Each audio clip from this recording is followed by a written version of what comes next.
నేను పవన్ కళ్యాణ్ అన్నాను అంట. ఈ రోజు ఇంత పెద్ద దీక్ష నడుస్తుంటే ఒక బీసీ బిడ్డకు మద్దతు తెలపలేకపోయినావు. సావు బతుకులల్లా కొట్టుమిట ఆడుతుంటే ఇవాళ నీకు చిగ్గు శరం లేకుండా ఏడ వండుకున్నావు అడుగుతున్నా.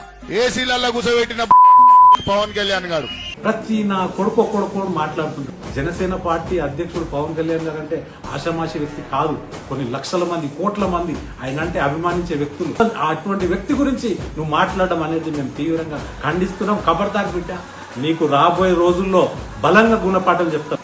గతంలో ప్రజారాజ్యం ఉన్నప్పుడు 100కు పై చిలుకు బీసీలకు సీట్లు ఇవ్వడం జరిగింది. అది నువ్వు తెలుసుకో.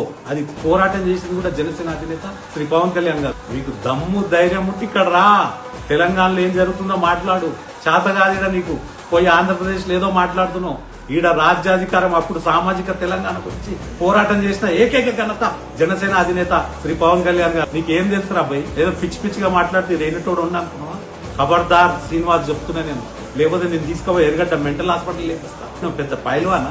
పిచ్చిగా మాట్లాడుతున్నావు. అంతా మాట్లాడే విధానం నేర్చుకో. ఎందుకంటే రామచంద్ర యాదవ్ కూడా 2019లో ఫస్ట్ అక్కడ ఎమ్మెల్యే పొన్నూరు అనుకుంటా ఆయన కాన్స్టిట్యూన్సీ, అక్కడ ఎమ్మెల్యే సీట్ ఇచ్చిన ఘనత కూడా జనసేన అధినేత శ్రీ పవన్ కళ్యాణ్ గారికి. Thank you. జై జనసేన.